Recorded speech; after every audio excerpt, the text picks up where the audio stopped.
তবলিগের ভাইয়েরা দুই গ্রুপ মারামারি করতেছে। আমি খালি চিন্তা করলাম বাড়িতে শুয়ে, এক গ্রুপ আর এক গ্রুপকে চিনলো কিভাবে, যে উইক পিটা লাগবি। ও বোঝে কিভাবে যে এইটা জুবাইর গ্রুপ না এটা সাদ গ্রুপ। আমি তো টেনশনে মরি। সবার মাথায় পাঁচকলি, সবার কাঁধে ল্যাপ খেতা, সবাই চলে আসছে বিভিন্ন এলাকা থেকে। নিরীহ মানুষগুলো বিভিন্ন গ্রামগঞ্জ থেকে আসলো। তো লাঠি পিটা যখন তারা টঙ্গীর মাঠে আরম্ভ করলো, আমি শুধু তাজ্জব হয়ে যাই। ও বুঝলো কিভাবে যে এটা জুবাইর গ্রুপ। ও ঠিক পেল কিভাবে যে বাড়িটা সাদ গ্রুপে লাগবে। তার মানে এই কর্মটা পরিচালনা যিনি করতেছেন তিনি স্বয়ং ইবলিস, শয়তান। মুসলমান ভাইয়ে দ্বন্দ্ব লাগবে কেন?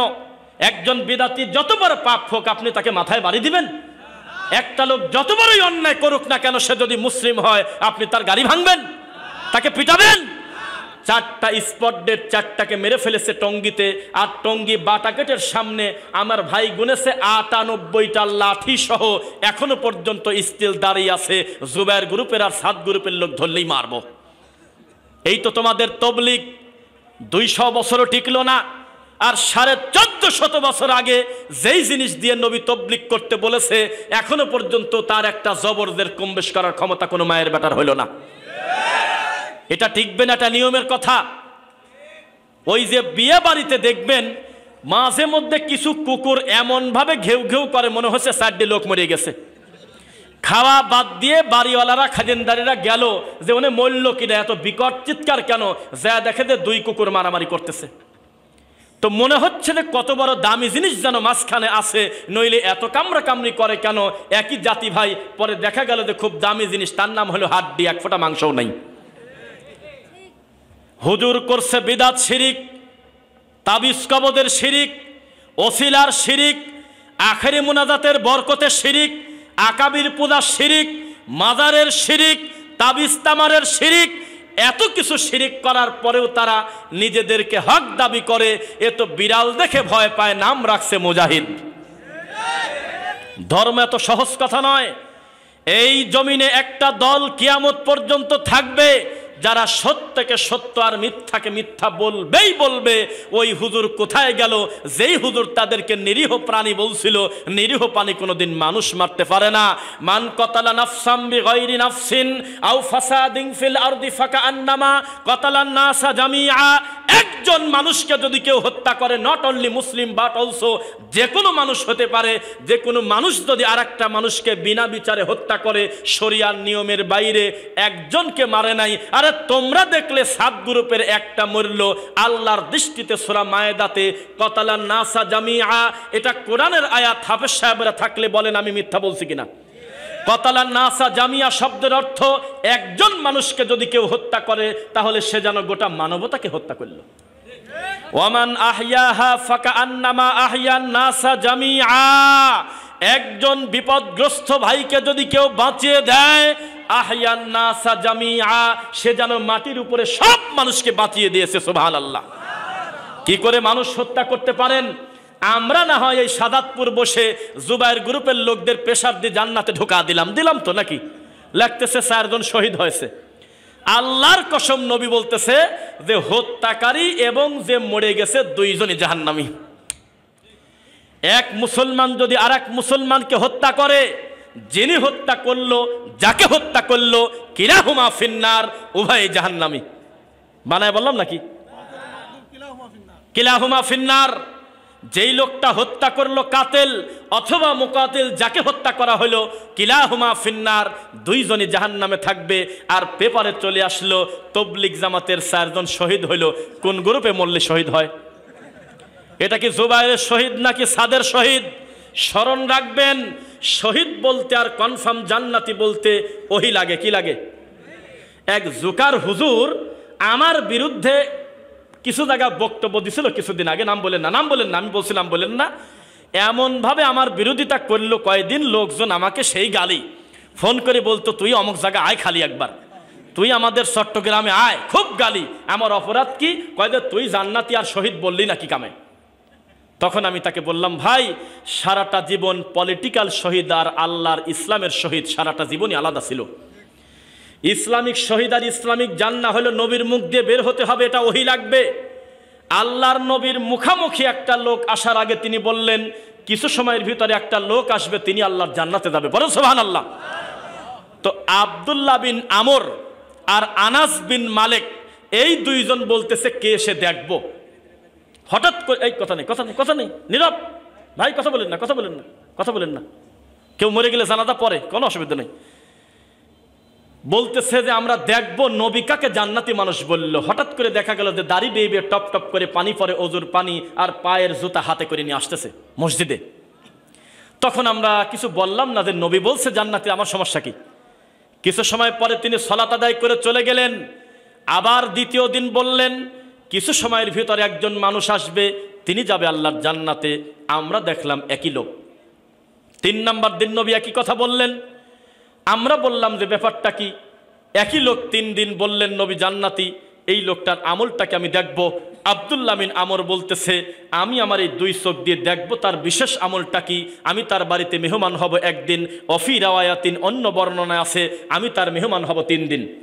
কি এমন বিশেষ আমল করে যে ডাইরেক্ট নবী এত মানুষের ভিতরে, এত সাহাবীর ভিতরে আলাদা করে বললেন যে জান্নাতি মানুষ দেখতে চাইলে ফালিয়ানজুর লিহাজা, এই লোকটার চেহারার দিকে তাকাও। ব্যাপারটা কি।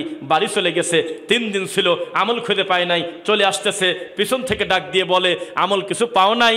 না। কি এমন আমল করেন যে নবী আপনাকে জান্নাতি বলল? আপনি তো তাহাজ্জুদ পড়লেন না, দিনের বেলা রোজাও রাখলেন না, আলাদা হু হু করে কোনো জিকির নাই, বাসে ওঠে না লাভ দিয়ে, আলাদা কোনো হইহুল্লা নাই, নীরবে আপনি ঘুমালেন। কবলাল ফজর, ফজরের পূর্বে অজু করলেন, সালাত আদায় করলেন, জোহরের পূর্বে অজু করলেন, সালাত আদায় করলেন। বিশেষ আমল কোন জায়গা যেটার দ্বারা বোঝা যায় যে আপনি আমাদের থেকে ভিন্ন, আপনি আল্লাহর জান্নাতে যাবেন? তো জবাব দিচ্ছে না, চলে যাচ্ছে। দাঁড়ান দাঁড়ান একটু কথা বলি। কি হলো? কয় যে একটা আমল আমি করি, আমার আল্লাহ যদি কাউকে খুশি হয়ে কোনো নিয়ামত দেয় আমি সন্দেহ করে তার বিরোধিতা করি না। তখন তিনি লজ্জা পেয়ে বললেন এই আমলটা আপনি চালু রাখবেন, এর থেকে বড় আমল হতে পারে না। বোঝা গেল জান্নাতি আর ওহী বলতে, জান্নাতি আর শহীদ বলতে আল্লাহর ওহী লাগে, নইলে আমরা সর্বোচ্চ বলবো রহিমাহুল্লাহ, আল্লাহ তোমার রহমতের আশাধারী তোমার কাছে পৌঁছে গেছে। আর যদি নিশ্চিত কাফের হয়, যদি ঈমান ছাড়া কবরে যায়, তাহলে আমরা রহিমাহুল্লাহ বলবো না। বোঝা যাচ্ছে কিনা? বোঝা যাচ্ছে? কিন্তু আমরা কিন্তু এমনি লকব লাগায় দিচ্ছি, শহীদ জান্নাতি দেয়নি মনে হয়, আরে হিন্দু ও শহীদ। আপনি বলেন যে নাই, আমি প্রমাণ দেব। চাটমোহরের এক ভাই ভিডিও পাঠাচ্ছে, আমার কাছে এখনো আছে।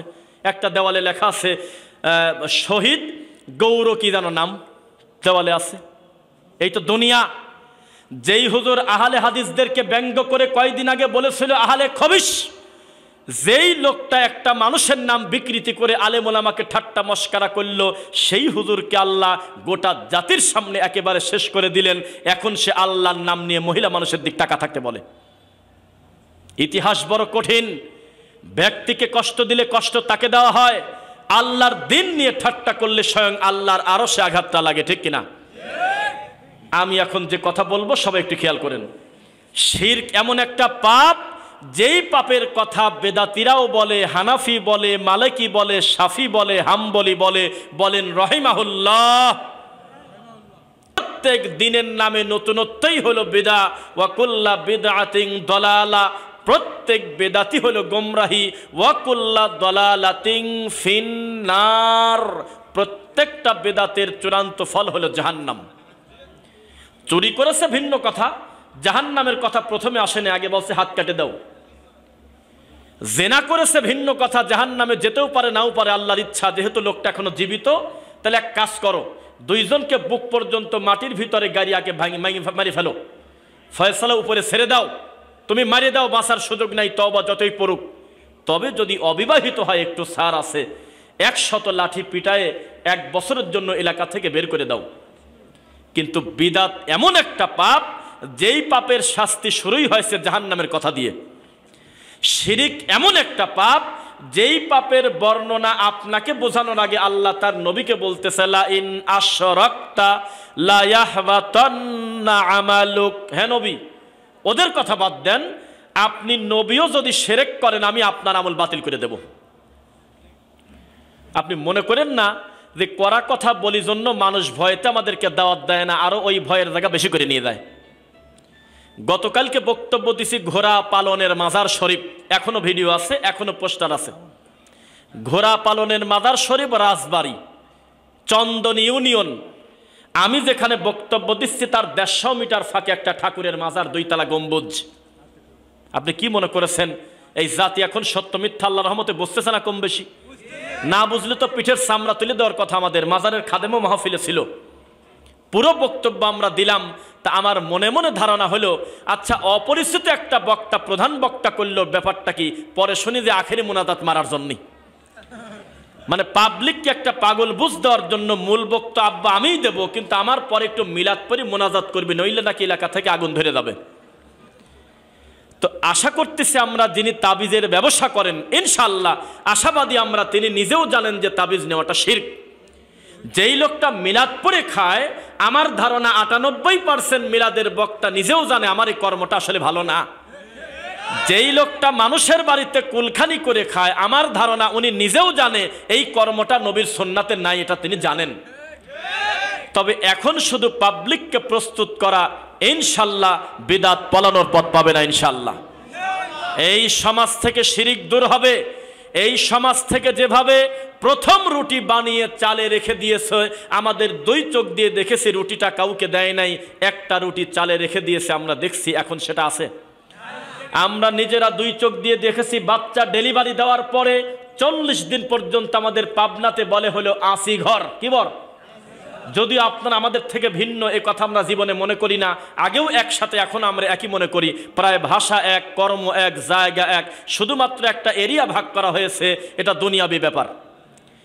এই পাবনার ভাষায় 40 দিন পর্যন্ত এই মা তার বাচ্চাকে নিয়ে যেই রুমে থাকে তার নাম হলো 80 ঘর। আল্লাহর কসম, এই 80 ঘরে মায়ের বালিশের কাছে গরুর হাড় ছিল, দাঁত। কয়েকদিন আগেও এত বড় বড় কয়েকটা লোহা ছিল, কাঁচি ছিল। তো তাদেরকে জিজ্ঞাসা করতাম, আমি আমার নিজের কান দিয়ে শুনেছি যে কাঁচি ছিল, হঠাৎ করে আবার প্যারা গানলেন কি কারণে? তো বলতেছে 6 কুলের রাত। এই নাম শুনছেন কেউ? 6 কুলের রাত। এই 6 কুলের রাতে 2টা গ্রুপ এই বাচ্চার কাছে আসে। 1 নাম্বার গ্রুপ আসে তার কর্মে যাতে ভালো কিছু লেখা হয়, আর এক গ্রুপ আসে যাতে তার কর্মে শুধু বিশৃঙ্খলা নোংরা কাজ লেখা হয়। তা আমরা যখন বালিশের পাশে এই প্যারাক যদি 4টা একবার গাড়ি দিতে পারি তো খারাপগুলি চলে যায়, খালি ভালোগুলি ডেলিভারি হয়। পরিস্থিতি কত খারাপ ছিল! এত সুন্দর সিমের গাছ দিয়েছে আমার আল্লাহ, এত সুন্দর জানালা ভরে লাউ, এরপরেও লাউ গাছে জুতা ঝুলিত হয়েছে। এই সাদাতপুর বিসিকে আপনি এখন চলে যান, সিসিটিভি ফুটেজটা চেক করে দেখেন, প্রতিদিনই কোনো না কোনো টাকের নিচে এখনো ঝাড়ু আর জুতা ঝোলে। মানুষ বোঝে না তার ইমান কিভাবে দূর হয়, মানুষ বোঝে না তা সে ধর্ম কিভাবে নষ্ট করে। একটা লোক জেনা করলে সে ইসলামের ক্ষতি করে নাই, ব্যক্তির ক্ষতি করলো।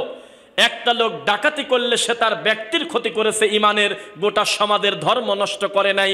তবে বেদাতি হুজুর যদি একটা জাল হাদিস বলে, এটা জুমার মেম্বারে যদি ঘোষণা হয়ে যায়, এই লোকটা ধর্ম নষ্ট করে দিয়েছে। 30টা গরু চোরের থেকে একটা বেদাতি বেশি খারাপ। কারণ 30টা গরু যদি কারোর গোয়াল থেকে চুরি হয়, এটা তার দুনিয়াবি ক্ষতি। রুজিতে থাকলে আল্লাহ 31টা গরু দিতে 1 বছরও টাইম লাগবে না। কিন্তু ইমান যারা নষ্ট করে, শিরিক বিদাত দিয়ে মানুষের ইমান ধ্বংস করে, মরা পর্যন্ত তার ভিতরে আর অনুভূতি কাজ করে না। এই সমাজের প্রত্যেকটা মুসল্লির হয়েছে প্রায় ক্যান্সারের রোগ, আর আমাদের হুজুররা তার হাতে ধরায় দিচ্ছে নাপা বড়ি। নাউজুবিল্লাহ। মুহাম্মাদুর রাসূলুল্লাহ তিনি কে? ওয়াল্লাযীনা মাআহু আশিদ্দাউ আলাল কুফফার, যাদের অনুসারীরা কাফেরদের ব্যাপারে খুব কঠোর। রুহামাউ বাইনাহুম, তবে মুসলমান নিজেদের ভিতরে খুব মিল, আলহামদুলিল্লাহ। কিন্তু উল্টা, কাফেরদের সঙ্গে আমাদের ইবাদতের মিল, কাফেরদের সঙ্গে আমাদের চুল কাটার মিল, কাফেরদের সঙ্গে আমাদের পোশাকের মিল, কাফেরদের সঙ্গে আমাদের নাচ গানের মিল, সব কিছুর মিল অমুসলিমের সাথে। শুধু ইসলামের সাথে মিল হলো ফকিরের বিক্কি সর দোয়া, কয় যে আরো জোরে পড়ো লা ইলাহা, আর ও তখন চা খায়। আবার আহলুল হাদিসরাও বলে কিনা? পার্থক্য কোন জায়গা জানেন? আমরা বলি শিরিক বড় পাপ, আমাদের ভিন্ন তরিকাপন্থী ভাইরাও বলে শিরিক বড় পাপ। পার্থক্য শুধু এক জায়গা, এই পাপের কথা বলার পরে আমরা সমাজে চলমান কিছু সিরিয়াল দেই, ওরা দেয় না। তারাও বলে বিদাত বড় ভয়াবহ পাপ, কিন্তু বিদাতের সিরিয়াল দেয় না। সমাজে কতগুলো বিদাত চালু আছে, এইগুলো দেখলে কোনো দিন জিলাপি খাওয়া যায় না। এইগুলো সিরিয়াল করলে জনপ্রিয়তা ঠিক থাকে না। এইগুলো যদি প্রকাশ্যে খোলা মাঠে সত্য বলে দেয় যে খুতবা হবে 2টা 3টা খুতবা আল্লাহর নবী দেয় নাই, এই খুতবা বাংলাতেও হবে না, ইংলিশেও হবে না, হবে হলো মাতৃভাষায়। বক্তা যেই ভাষা বোঝে তার সামনের শ্রোতা ওই ভাষা বুঝতে বাধ্য, নইলে খুতবা হবে না। তখন বুঝতেন হুজুরের জনপ্রিয়তা কোথায় যায়। এই দেশে মাদার কেন্দ্রিক শিরক আছে, ডাইরেক্ট মুখ দিয়ে বলা বাদ দিয়ে বলে আমরা সব পীরের বিরোধিতা করি না, হক্কানি পীর হলো ভালো, ভালো পীর আর মন্দ পীর বলে কোনো 2 ভাগ নাই, পীর মানেই হলো ভণ্ড। শিরক কিভাবে মানুষের ছড়ায়, আমাকে একটা লোক আজকে কানে কানে বলেছে, আমি তার মুখ দেখাতে পারি কিন্তু দেখাবো না, তিনি দায়িত্বশীল, তিনি আমাকে বলেছে আমি আশা করব শাহজালালের মাজারের এই সত্য ঘটনাটা আমাদের আজকের মাহফিল আপনি বলে দিয়েন ইনশাল্লাহ। আমি সামনে বলবো ইনশাল্লাহ। লাইন আশরাকতা লা ইয়াহবাতান্না আমালুক, হে নবী আপনি যদি শিরক করেন আপনার আমল বাতিল।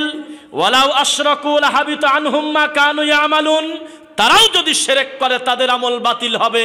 আমল বাতিল হতেই হবে যদি শিরিক করে। শিরিক সবচেয়ে বড় জুলুম। পৃথিবীর শ্রেষ্ঠ যোগ্য পিতার ভিতরে একটা পিতা হলো লোকমান, তিনি হয়তো নবী না, অথবা নবী, অথবা আও আবদান সালিহান, আল্লাহর একজন নেককার বান্দা। তবে 31 নম্বর পারা 31 নম্বর সূরা সূরা লোকমানে আল্লাহ তার জায়গা দিয়ে দিয়েছে নামটা। তার নামে একটা সূরাই আছে।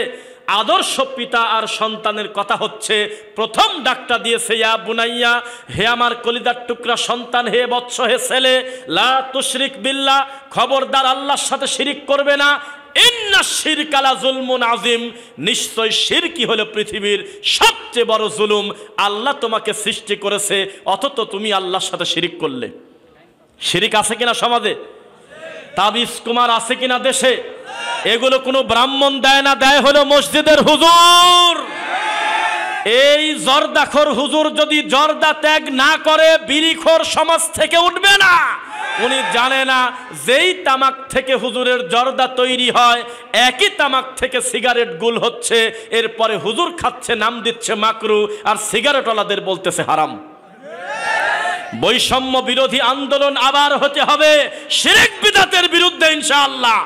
যারা আল্লাহর তাওহীদকে ক্ষতবিক্ষত করেছে, আল্লাহর রাসূলের সুন্নাহ নিয়ে ব্যঙ্গ করে, আবার বৈষম্য বিরোধী আন্দোলন হবে, তবে লাঠি পিটা করে নয়, আল্লাহর কোরআন এবং নবীর হাদিসের মাধ্যমে ইনশাআল্লাহ। এত বৈষম্য থাকবে কেন? কালা সাদা থেকে উত্তম নয়, সাদা কালো থেকে উত্তম নয়, আরব অনারব থেকে উত্তম নয়, অনারব আরব থেকে উত্তম নয়, কালো সাদা থেকে উত্তম নয়, লম্বা খাটো থেকে উত্তম নয়। ইন্না আকরামাকুম ইনদাল্লাহি আতকাকুম, রবের কাছে সবচেয়ে ভালো সে যার তাকওয়া যত বেশি। বুঝতেছেন নাকি? যার আল্লাহ ভীরুতা যত বেশি সেই মানুষটা ভালো তত বেশি। আমাদের সমাজে এত বৈষম্য কেন? ডাক্তারের ছেলে ডাক্তার হতে চোখ দিয়ে রক্ত উঠে যায়, অধিকাংশ ক্ষেত্রে ডাক্তার হয় না। মাস্টারের ছেলে মাস্টার হয় না, কামলা করে খাচ্ছে। ইঞ্জিনিয়ারের ছেলে গাঁদা খাচ্ছে, আর পীরের ছেলে পীর হয়ে খানকা নিয়ে বসে আছে। মূর্খ মুরিদ এখনো পর্যন্ত বোঝে না। এগুলো ধর্ম নিয়ে মস্কারা করা। একটা প্রাইমারি স্কুলের ৪র্থ শ্রেণীর কর্মকর্তার জন্য লাগে হলো এসএসসি পাস, আর পীরের মূর্খ প্রতিবন্ধী ছেলে খানকা নিয়ে বসে আছে। মানুষ নিজে পায়ে হেঁটে গরু ছাগল দিয়ে টাকা দিয়ে এই লোকটার খানকা ভরে দেয়। এর নাম হলো শিরিক, এর নাম হলো শিরিক, এর নাম হলো শিরিক। কে এর জবাব দিবে? মানুষ শিরিক করতে করতে আজকে কি পর্যায়ে পৌঁছালো? মরা পীরের দোহাই দিয়ে বলে, হে আল্লাহ, এমনি এমনি তুমি আমার মুনাজাত হয়তো শুনবে না, আমার অমক পীর কেবলার ওসিলায় তুমি আমাকে ক্ষমা করে দাও। এই নোংরামি কতদিন চলবে? শিরিক থেকে আমাদের বাঁচতে হবে, বলেন ইনশাআল্লাহ। ইন্নাল্লাহা, নিশ্চয় আল্লাহ, লা ইয়াগফিরু, ক্ষমা করেন না, আই ইউশরাকা বিহি, তার সাথে শরীক করাকে, ওয়া ইয়াগফিরু মা দুনা যালিকা লিমান ইয়াশা, তবে শিরিক ব্যতীত এর থেকে ছোট পাপ যত আছে আল্লাহ যাকে খুশি ক্ষমা করতে পারে। ওমা ইউশরিক বিল্লাহ, কেউ যদি তার রবের সাথে শিরিক করে, ফাকাদ হাররামা আলাইহিল জান্নাহ, তার উপরে জান্নাত হারাম। বলেন নাউযুবিল্লাহ। শোনেন, সময় আসতেছে, এখনই সারেন্ডার করেন। পুলিশ আপনাকে খুঁজে খুঁজে বের করবে সেই চিন্তা বাদ। 2 বছর গাঁজা খেয়েছেন, গাঁজা সাপ্লাই দিয়েছেন, 2 টাকা দামের একটা বাঁশিতে কোনো বাচ্চা ফু দিলে এক দৌড়ে চলে গেছেন খেরের পালার নিচে, এক দৌড়ে চলে গেছেন শাহজাদপুরের নদীতে, আপনাকে সহজে ধরা যায় নাই। 2 বছর পরে যদি পুলিশ একবার ধরতে পারে, আপনার থানায় নেওয়ার পরে কি হবে তা জানি না, তবে ধরার পরে থানায় নেওয়ার আগেই আপনার পায়ের ক্যালসিয়াম ছোটা দেবে। এখনো সুযোগ আছে। বেদাতি হুজুর বেদাত পরিত্যাগ করে বলেন যে হাত তুলে বলি, আল্লাহ আমাকে তুমি ক্ষমা করো, ওরে আমার কলিজার টুকরা প্রিয় মুসল্লি ক্ষমা করো, জীবনে কোনোদিন আর মিলাদ পড়ে ধর্ম বিক্রি করে খাবো না, কাল সকালবেলা একটা অটো ভাড়া করে চালাবো। সেই দিন আমরা দেখে যেতে চাই ইনশাল্লাহ। ও আমার কলিজার টুকরা মুসল্লিরা, জীবনভর তোমাদের তাবিজ লিখে শিরিক করায়েছি, নিজেও মুশরিক হয়েছি, টাকা কর্ম করে খেয়েছি, তবে আজকে থেকে তাবিজ আমি আর জীবনে দেব না। যাদের গলায় আছে খুলে ফেলো, প্রয়োজনে আমি মানুষের বাড়িতে ধান লাগায় খাবো, তবু তাবিজ বিক্রি করে ধর্ম বিক্রি করব না। সেই দিন খুব বেশি দূরে নয়। আমাদের বক্তব্যের গতিতে, কোরআন সুন্নাহর আলোচনার প্রভাবে কখন জানি বেদাতি বলতে বাধ্য হয়, মরা মাটির দেওয়ার দোয়া মূলত মিনহা খলাকনাকুম না, তোমরা বিসমিল্লাহ আলা মিল্লাতি রাসূলিল্লাহ বলে মাটি দিও। পাবলিক এমন সচেতন হয়ে যাবে, তারা কবরস্থানে গিয়ে জোরে জোরে বলবে, হুজুর কবরের চারপাশে 4টা খুঁটি গাড়তে দেব না, ইখলাস ফালাক নাস আর হলো কাফিরুন, এই নীতি নবী শেখান নাই, পড়তে হবে। হুজুর সব ঠিক আছে, কবরের উপরে খেজুরের ডাল আমরা গাড়তে দেব না, ইনশাল্লাহ সেই দিন আসবে। হুজুর এইভাবে বডিটা পুরাটা শোয়ায়ে শুধু মাথাটা ঘোরায় দিবেন, আমরা মানব না, লোকটাকে পুরাটা কাট করে ডান দিকে দিয়ে দেন, নইলে আমরা মানব না, ইনশাল্লাহ সেই দিন বেশি দূরে নয়। লিল্লাহি তাকবীর। রাগ করতেছেন নাকি? সময় থাকতে সারেন্ডার করেন। বিশ্বাস করেন, ওই সেলা ধরা পড়ছে, সেলা থাকে না নেতারে সেলা, সামসা, সামসা ধরা পড়েছে, সামসার কানে কানে নেতা বলে দিয়েছে, খবরদার পরিস্থিতি যতই খারাপ হোক আমার নাম নিস না, মার যতই দিক আমার নাম নিস না। এরপরেও রিমান্ডে ঢুকে সব বলে দিয়েছে, কিভাবে সিন্ডিকেট করে করে গাঁজা সাপ্লাই দিত, কিভাবে অস্ত্র সাপ্লাই দিত, কিভাবে মানুষের ক্ষতি করেছে। জেল থেকে বের হওয়ার পর বিপদ বাড়ে গেছে, ওই নেতা খুঁজে বেড়াচ্ছে, কয় আমার নাম কইছিস কে, তুই মরে যা, তাতে আমার কি, আমি তো তোর টাকা দিয়ে মানুষ মারতে বলেছি, আমি তো গাঁজা এমনি এমনি দেই নাই, আমি তো টাকার বিনিময়ে দিয়েছি, তুই আমার নাম বললি কি কারণে? আরে বাবা, এটা যদি দুনিয়া হয়, বিচারের মাঠে কোনো টাকা চলবে না, কোনো ঘুষ চলবে না, রব্বুল আলামিনের সামনে এই নিরীহ লোক দাঁড়িয়ে যাবে, আল্লাহ আমাদেরকে নবীর বক্তব্য শোনায় নাই, আমাদেরকে বায়েজিদ বোস্তামির গল্প শোনায়ছে। যেই বায়েজিদ বোস্তামিকে বলা হলো, হে বায়েজিদ আল্লাহ আসে কোন জায়গা একটু খোলাসা করে বলে দাও। বায়েজিদ বললেন, তলাবতুল্লাহ সিত্তিনা সানা, আরে আমিও তো 60 বছর গবেষণা করলাম, খুঁজলাম, শেষ পর্যন্ত তদন্ত করে দেখলাম, ফাইদা আনা হুয়া, 60টা বছরই জ্বলে গেল, মূলত আমি নিজেই তো আল্লাহ। যেই বায়েজিদ বোস্তামিকে বলা হলো যে আল্লাহ কোথায়, নিজের জুব্বার পকেটে তাকায় বলে, এই জামার পকেটের মধ্যে আল্লাহ ভরে গেছে। যেই বায়েজিদকে বলা হতো যে আল্লাহ কোথায়, আপনি কি বাড়িতে আছেন, বায়েজিদ বোস্তামি বলতো, এখানে বায়েজিদ থাকে না, খালি আল্লাহ থাকে। যেই সমাজের মানুষের কাছে সাহাবায়ে কেরামের নাম শুনলে শান্তি লাগে না, সাহাবায়ে কেরামের জীবনী দিয়ে বক্তব্য হয় না, ওয়াজকরণী পাগলের বক্তব্য দিয়ে মানুষ কাঁদে। যেই সমাজের মানুষ ইমাম বুখারীর নাম ভালো করে শোনে নাই, কিন্তু মনসার পাগলের নাম শুনে হু হু করে কাঁদে। যেই সমাজের মানুষ বিশ্বাস করে তার নবীর কাছে কোনোদিন 1 মিনিটের জন্য গায়েবের খবর ছিল না, ইল্লা আল্লাহ সুবহানাহু ওয়া তাআলা না চাওয়া পর্যন্ত, সেই মানুষগুলো দাবি করে যে ইমাম আবু হানিফা এশার ওযু দিয়ে ফজর পড়েছে আর তিনি মানুষের গুনাহ দেখতে পাইতেন। একটা মানুষকে নিয়ে আর কত ব্যঙ্গ করবেন? আল্লাহর কসম, সাইদি রহিমাহুল্লাহ সম্পর্কে আমাদের ধারণা ভালো, তাকে আমরা অন্তর থেকে ভালোবাসি, ওয়াল্লাহি আল্লাহর কসম, যেই ব্যাপারটা আমি শিরিক বলতেছি, এই তাকে শিরিক সাইদি সাহেব প্রায় 40 বছর আগে বলে গেছে।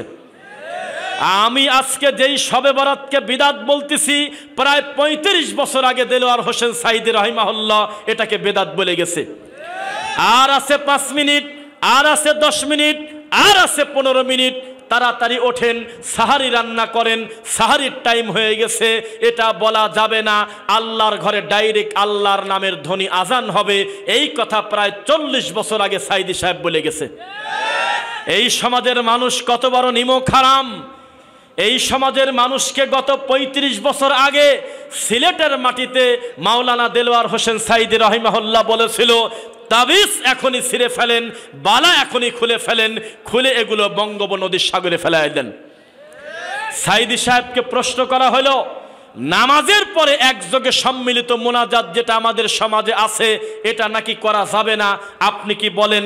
তখন তিনি মিষ্টি হেসে সুন্দর করে কাগজের দিকে তাকায় দেখে দিনের বেলা প্রশ্নটা আসছে হলো মহিলা প্যান্ডেল থেকে। যেই মহিলা প্রশ্ন করেছে তার নামটা বলেন, জানেন কেউ? খাদিজা। কে বললো জানো? কে বলছেন? মাশাআল্লাহ, আমার ভাইকে আল্লাহ তুমি দিনের জন্য কবুল করো।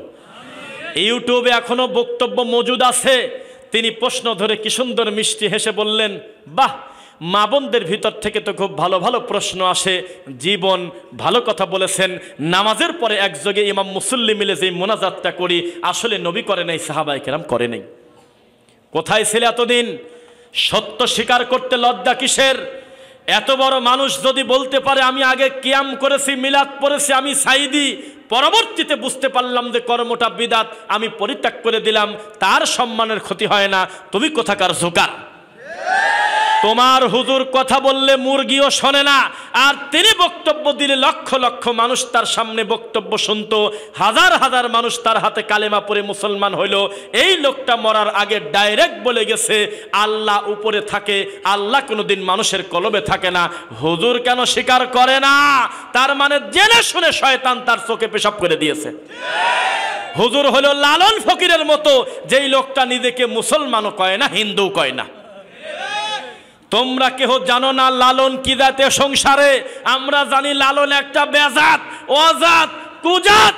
কেননা যেই লোকটা নিজের পরিচয় নিজে ওপেন করে দেয় না, আরে হিন্দু হলে তার একটা আইডিওলজি আছে, বৌদ্ধ হলে তার একটা নিজস্বতা আছে, খ্রিস্টান হলে মানুষ গর্ব করে বলে, কাদিয়ানিরা পর্যন্ত বলে যে আমি কাদিয়ানি, হানাফিরা বলে আমি হানাফি। আরে বাঁশে লাভ দেয়, তারপরেও বলে আমরা শর্টকাটে জান্নাতে যাব। তরিকা আছে 126টা, আমাদের পিরিয়ডটা শর্টকাটে সিস্টিয়া সাবেরিয়া। আর লালন বলতেছে আমি যে কি জাতে সংসারে তোমরা বুঝলে না। তার নামে সেতু হবে কেন? তার নামে হবে হলো মন্দির, তার নামে হবে গির্জা, যেখানে গাঁজার গন্ধে 2 কিলোমিটারের ভিতরে হাঁটা যায় না। এই লোকটার নামের উপরে সেতু হয়, যেই দেশে হয় সেই দেশে 90% উপরে মুসলমান, ঠিক কিনা? পরিস্থিতি কঠিন। তো এখন ঝামেলায় পড়বো কেন? এত কড়া বক্তব্য দিয়ে একটু ঠান্ডা হয়ে যায়, কি বলেন? তো তাহলে একটু কষ্ট করে আমাদের ভাইয়েরা বসে পড়লে ভালো হয়। আমি এই কথাটুকু কোনো মাহফিলে বলি না, এটাও আমি বলি না যে তাদের বিঘ্ন ঘটবে। যখন বক্তব্য দিতে ভিতরে ঢুকি, মনে মনে ভাবতেছিলাম যে লোক কোন জায়গা, নাকি তারা মাজারের দিকে ঢুকে গেল কিনা। এখন দেখতেছি আল্লাহর গোটা প্যান্ডেলটা পূর্ণ হয়ে গেছে। আলহামদুলিল্লাহ, লিল্লাহি তাকবীর, আলহামদুলিল্লাহ। ইনশাআল্লাহ তাওহীদের বিজয় হবেই। সংখ্যায় যদি একজনও বিশুদ্ধ আকীদার হয়, 99 জন তার সামনে টিকতে পারবে না ইনশাআল্লাহ। একজন সুন্নাহপন্থী মানুষের কাছে 99 জন বেদাতি টিকতে পারবে না। এটাই হলো কোরআন সুন্নাহর বাস্তবতা। আরেকটি কথা আপনাদেরকে বলে রাখি, যারা বিশুদ্ধ আকীদা গ্রহণ করেছেন, সালাফি আকীদা মানহাজ ফলো করেন, তাদের জন্য একটা কথা বলি, আমাদের এই দুনিয়ার একটা বড় বিজয়ের কথা বলি। যেই বেদাতি সুযোগ পেলে চায়ের দোকানে ডক্টর জাকির নায়েকের মতো লোকের নামটা নাই ইহুদি খ্রিস্টান বলে, যেই লোকটা জুমার খুতবার মঞ্চে আমরা প্রায় কত সুন্দর 6 দিন ধরে একটা লোককে প্রায় বুঝায় ফেললাম ভালো, এক জুমার খুতবায় বেদাতি হুজুর মোটি উল্টে ফেলে। আবার যেই বেদাতি হুজুর এত খারাপ ভাষায় আমাদেরকে গালি দেয়, এই বেদাতি হুজুর যখন আমাদের মুখামুখি সামনে দাঁড়ায়, একটা টু শব্দ করার ক্ষমতা থাকে না। আর আমাদের ডান পাশে নিয়ে আসেন আপনার আল্লামাকে, বাম পাশে নিয়ে আসেন আপনার দাবাকে, সামনে নিয়ে আসেন আপনার মাদ্দা জিল্লুহুল আলী, পিছনে নিয়ে আসেন আপনার কুসেয়া, মুখামুখি বসায় দিবেন।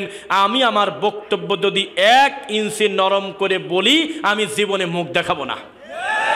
আর আমাদের মুখামুখি বসে আপনার আল্লামা থাকবে, ভিডিও চালু থাকবে, সামনে শ্রোতা থাকবে, ক্ষমতা থাকলে 20 মিনিট বক্তব্য দিক নবীর সুন্নাহর বাইরে 20 সেকেন্ড তাকে কথা বলতে দেব না। এটাই সুন্নাহর পাওয়ার। একটা সমাজে হলো প্রায় 980 জন তরিকাপন্থী, মাত্র 20টা ছেলে তাওহীদপন্থী দিন বোঝে। এই 20টা ছেলে শুধু এলাকায় বাস করে, হাতে লাঠি নাই, হাতে কোনো অস্ত্র নাই, কাউকে গালি দেয় না, শুধুমাত্র আল্লাহর ঘরে গিয়ে রাসূলের পদ্ধতিতে সালাত আদায় করে। 980টা লোকের ঘুম হারাম হয়ে গেছে। গোটা সমাজের ভিতরে 100টা মসজিদ, 100টা মসজিদে ইমাম এবং মুসল্লি মিলে মোট সংখ্যা দাঁড়ায় 200। 200-র 180 জন হাকিমপুর জর্দাদি পান খায়।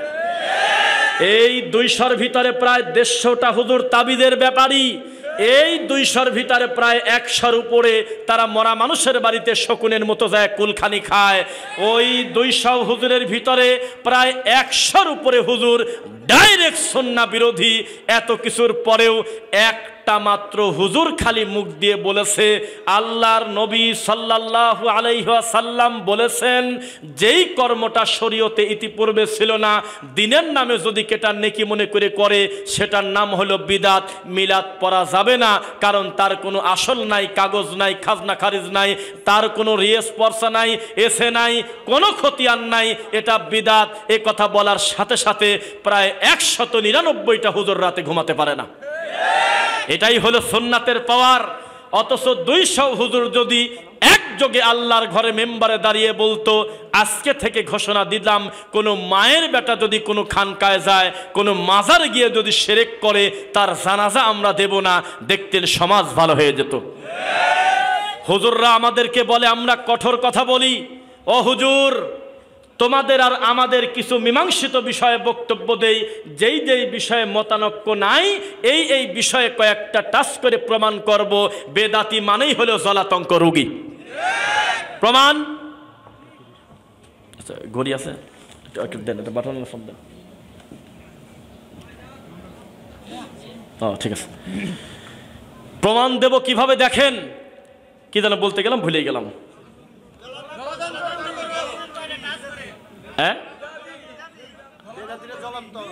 ও কিভাবে আমি আপনাকে প্রমাণ দেই একটু দেখেন।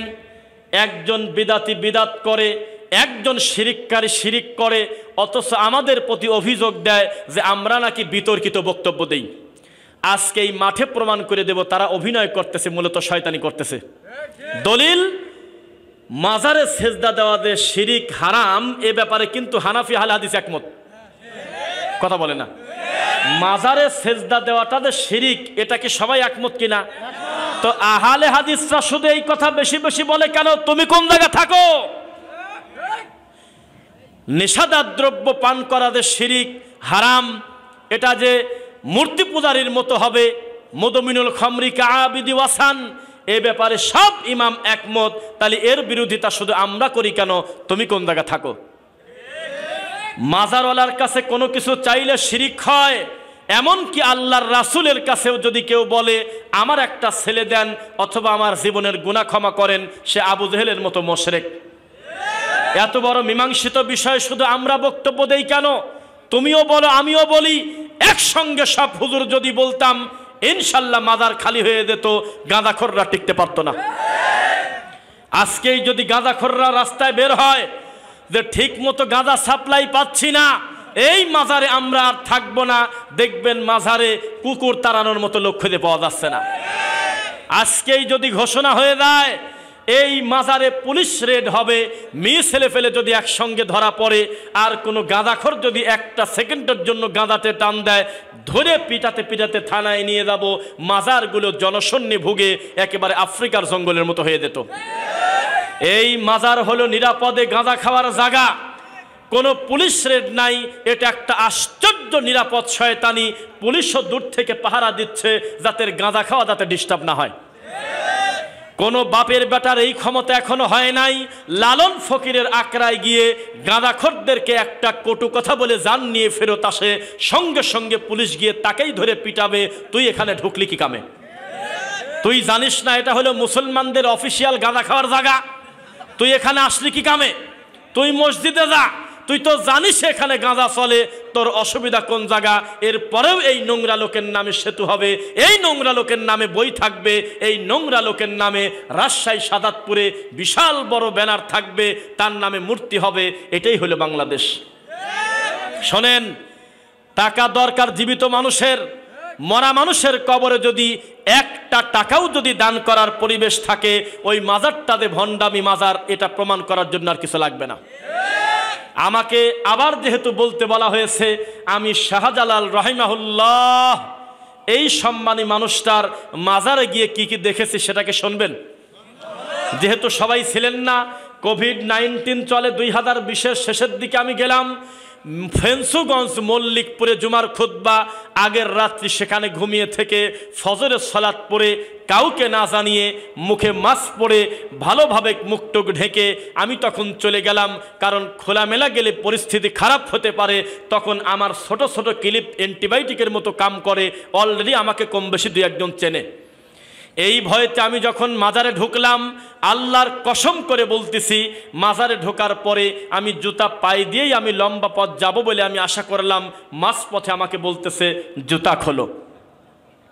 জুতা খুলে আমি হাতে করলাম, হাতে করলে হবে না, বলে যে 20টা টাকা দে, তোর জুতার গলায় রশি দেব। বিষয়টা কি? কয় যে তুমি কি জানো না যে নিচে যে আছে ও জুতা চুরি ঠেকাবে পারে না? এটা বলে নাই মানে আমি বোঝাচ্ছি। তখন ওই জুতা আমি রাখলাম, এমনি এমনি রাখলে জুতা থাকে না, আশেপাশে নাকি বহু গাঁদাখোর ঘোরে, একটা জুতা পালিয়ে টান দিয়ে নিয়ে চলে যায়। তখন আমার কাছ থেকে নিল 20টা টাকা, আর একটা রশি আমার জুতার ভিতরে ভরে দিয়ে তালা দিল, যাতে জুতা চুরি ঠেকানো যায়। যেই বাবা নিজে থেকে ওই তার নিজের মাজারের জুতা চুরি ঠেকাতে পারে না, অথচ সেই মাজারওয়ালা ছেলে দিচ্ছে, মেয়ে দিচ্ছে সাদাতপুরওয়ালার। ওই মাজারের খাদেমের কাছে 3 নাম, 2 নাম, 5 নাম, 7 নাম কাগজে লিখে দিচ্ছে, আব্দুল জব্বার পেটে ব্যথা, আব্দুর রহিম ঘাড়ে ব্যথা, প্রতিবন্ধী, বিভিন্ন কিছু লিখে লিখে দিচ্ছে। যেমনভাবে ওই যে পশু হাসপাতালে লেখা থাকে ছাগল লেজে ঘা আব্দুল জব্বার, আসলে আব্দুল জব্বারের লেজে ঘা না, কিন্তু ওখানে ছাগলের জন্য কোনো শাখা নাই। এটা লেখা যায় না কোনো দিন যে গরু লেজে ঘা, গরু আবার কাকে বলবে? এই জন্য লেখছে আব্দুল মালিক পেট ফাঁপা। আসলে আব্দুল মালিকের পেট ফাঁপা না, যে গরুটা নিয়ে গেছে আব্দুল মালিক, এটা আইডেন্টিফাই করার জন্য নামটা দিচ্ছে আব্দুল মালিকের, আর লেজে ঘা হলো গরুর। মাজারের খাদেমের কাছে নাম দিচ্ছে, আর এই মাজারের খাদেম শাহজালাল পীরের মরা পীরের মুখের দিকে তাকায়ে বলতেছে, আব্বা এই লোকটার এই সমস্যা, এই লোকটার এই সমস্যা। পড়া যখন শেষ হয় তখন একটা খাসির ভিতরে সব কিছু রেখে দেয়। এই জাতির কপালে আপনি কি বলবেন? যেই জাতি তারা 300 টাকা দিয়ে ওই যে চিংড়ি মাছ কিনে মাথায় নিয়ে 3 নিঃশ্বাসে পানি খায়, এই জাতিকে শিরিক মুক্ত করবেন কিভাবে? আপনি জেনে রাখবেন, আল্লাহর নবীর কবরকে আমরা কবর বলি, মাজার বলি না, আর গরু ছাগলের কবরকে মাজার বলবো। আমরা এখনো ভাত খাই, গাঁজা খাই না আমরা। সাবধান, এই শিরিক বিদাতের আকড়া উঠে যেতে হবে। খবরদার, কোন মরা মানুষের দোহাই দিয়ে ধর্ম চলবে না। ধর্ম চলবে মুহাম্মদ সাল্লাল্লাহু আলাইহি ওয়াসাল্লামের নীতিতে, আল্লাহর ওহির বাইরে আমরা এক কদম আগাবো না ইনশাআল্লাহ। লিল্লাহি তাকবীর। পিছনে কি জায়গা নাই নাকি? একটু বসে পড়া ভালো, কষ্ট মনে করবেন না। এটাও আমি বলি না মনোযোগ নষ্ট হবে, বসে পড়াটা সুন্দর। দেখেন, শিরকের ব্যাপারে বহু কথা আছে। শিরিক কাকে বলে দেখেন, আল্লাহ আমাকে সৃষ্টি করেছেন এই শাহজাদপুরের নদীতে, এই সিরাজগঞ্জ পাবনার পদ্মা সেতুতে এখনো পর্যন্ত আলাদা করে মাছ নাই, যেই মাছটা শুধু মুসলমান খাবে, কোনো অমুসলিম খাবে না। আল্লাহ স্বাধীনতা দিয়েছে। এই শাহজাদপুরে যখন বৃষ্টি নামে, একজন মাজারওয়ালার বৃষ্টি নামে, একজন মুসলমানের খেতেও বৃষ্টি নামে, আলাদা কোনো ভাগ বন্টন করে আল্লাহ বৃষ্টি দেয় না। তাহলে তিনি কত বড় দয়ালু। আল্লাহ একটা ডাকাতকেও খাওয়ায়, একটা ডাকাতের খেতে আল্লাহ ফসল দেন, কখনো আল্লাহ রাগ করে বলেন নাই 30 বছর ডাকাতি করেছো, আজকে এশার নামাজের পরে খাবার সময় প্লেটটা টান দিয়ে সরায় নেব। সেই আল্লাহ কত বড় দয়ালু, যেই আল্লাহ বললেন হে আমার বান্দারা, তোমার পাপ হতে হতে জমিন আকাশ যদি পূর্ণ হয়ে যায়, ওই পাপে যদি শিরক না ঢোকে, ইনশাল্লাহ আমি আমার দয়া দিয়ে ক্ষমা করে দেব। সেই মানুষ কিভাবে শিরিক করতে পারে? এ তো বনি ইসরাইলের মতো, আরে পাথরের ভিতরে আমার আল্লাহ বৃষ্টি দেছে, তারপরেও আলহামদুলিল্লাহ কয় না। ফেরাউনের মতো নিকৃষ্ট লোককে ডুবাই দিল, মুসা নবীকে আল্লাহ মুক্তি দিল, এর পরেও তারা ভালো হলো না। যেই নবী সাল্লাল্লাহু আলাইহি ওয়াসাল্লাম আমাদেরকে বলেছেন মুসা নবীর খুশিতে তোমরা সিয়াম পালন করো, সেই নবী পাওয়ার পরেও কত বড় নিমক হারাম। যাদেরকে দেওয়া হলো মান্না ওয়া সালওয়া, কত সুন্দর মাশরুম ভাজা মাংস গোশত তাদের জন্য আসমান থেকে আসতো, তারা বলতো একখানা কতদিন খাওয়া যায়, যদি বন্ধ হয়ে যায় তখন তারা রিজার্ভ করা শুরু করলো। আল্লাহ বলল ওই পাশে ক্ষেত আছে, তোমরা খামার করে খাও। এখন খাও, কেমন লাগে দেখো কি অবস্থা, কত সুযোগ আল্লাহ দিলেন। আবার রব্বুল আলামিন বললেন তাহলে এক কাজ করো, তোমাদের যেহেতু চলতেছে না, তাহলে তোমরা জেরুজালেম জয় করো, তোমরা যুদ্ধ করো। তখন তারা বলল ইযহাবু ইলা রব্বিকা ফাকাতিলা, হে মুসা তুমি আর তোমার আল্লাহ দুইজন মিলে যুদ্ধে করো, আমাদের কিসের ঠেকা। এত নিয়ামত দেওয়ার পরেও তারা আল্লাহর শুকর আদায় করে নাই। যেই লোকটাকে সুস্থ শরীর, সুস্থ চোখ, সুস্থ পা দিল, এত সুন্দর ভরে আল্লাহর ইবাদত করলো, কিন্তু একটু শিরিক ছাড়তে বললে তার মাথা গরম। এ কবে বুঝবে মানুষের ওসিলা দিয়ে জিকির করা শিরিক? আরে এই সাজাদপুরে, এই পাবনাতে, সিরাজগঞ্জে কুরবানির সময় হুজুরের হাতে থাকে চাকু, হুজুরের হাতে থাকে সাদা খাতা, হুজুরের সাদা খাতায় লেখা থাকে গরু কিন্তু একটা, 3 ছেলের আকিকা, 2 মেয়ের কোরবানি। আল্লাহু আকবার। মানুষের নাম দিয়ে কোরবানি হচ্ছে, অথচ মা উহিল্লা বিহি লিগাইরিল্লাহ, আল্লাহ ব্যতীত অন্য কোনো কিছুর নামে জবেহ করলে তার পশুর মাংস খাওয়া হারাম। বলতে হতো অমুকের পক্ষ থেকে বিসমিল্লাহি আল্লাহু আকবার বলে কোরবানি দেবে, তবে নাম রিডিং পড়ার দরকার নাই। এটা ভিতরে ভিতরে ইচ্ছা থাকবে কোনটা আকিকা, কোনটা কোরবানির গরু, আল্লাহ খুব ভালো জানেন কিনা বলেন। এই সমাজের মানুষকে কিভাবে শেখাবে? ওই লোকটা যদি নিজে কোরআন পড়তেন, নিজে হাদিস পড়তেন, নিজে রব্বুল আলামিনকে বুঝতেন, তাহলে তিনি আল্লাহর ওলি হয়ে যেতেন। কিন্তু কিছু সিন্ডিকেটের কবলে পড়ে নিরীহ মানুষগুলো পীরের মুরিদ হয়ে ধর্ম বিক্রি করে খাচ্ছে। মূর্খ মানুষ কি এতই হয়? একটা লোক আপনি ভিডিওতে অলরেডি প্রমাণ পাইলেন যে আপনার পীর যখন জিকির করে তখন আপনার চাইতে ভালো ভালো দামি দামি মুরিদ লাভ দিয়ে স্টেজে ওঠে, মাইক নিয়ে দৌড় দেয়, পীরের কামড় মারে, গলা ধরে উল্টে পড়ে, তারপরে ঠোঁটে সমে খায়, তারপরে বাঁশে লাভ দিয়ে ওঠে। এরপরেও আপনার কষ্ট লাগলো না যে এটা ভণ্ড, আমি যাই কিভাবে। গতকালকে কোন জায়গা জানো, ট্রেনের ভিতরে একটা মুরিদ পাইছিলাম, ঢাকা থেকে ভাঙার মোড় একটা জায়গা আছে ফরিদপুরের ভাঙ্গা। সেই ভাঙা পাওয়ার আগে একটা লোককে বললাম যে বাবাজি কেমন আছেন? ভালো। তো আপনি কোন গ্রুপ, জোবায়ের না সাদ? কয় যে আমি মারামারির গ্রুপে নাই, আমি চরমনের মুরিদ। তখন আমরা বললাম যে বাবা আমরা ইউটিউবে দেখি ওরা লাভ দেয়, বিষয়টা কি সত্যি না মিথ্যা? তখন সে বলতেছে কথা একটা পারলেই বলে দাও, কি কামে লাভ দেয় সেটা তো জিজ্ঞাসা করলে না।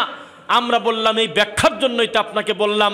উনি বলতে স্যার 38 বছর আমি বাবার দরবারে থাকি, 38 বছর।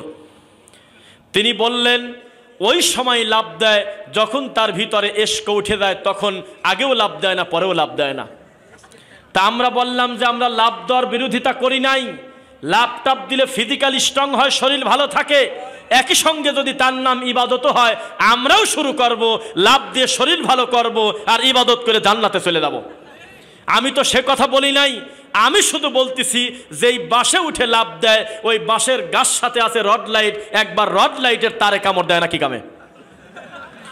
যেই জায়গায় স্টেজে ওই মাইক নিয়ে কামড় দিয়ে দৌড় দেয়, অথচ মাইকওয়ালার কাছে কত বড় বড় 3-4টা আপনার মাল্টিপ্লাক আছে, একবারও তার মধ্যে আঙুল ভরে দেয় না। এই এসকো কোন এসকো? খালি বাসে লাভ দেয় কি কারণে?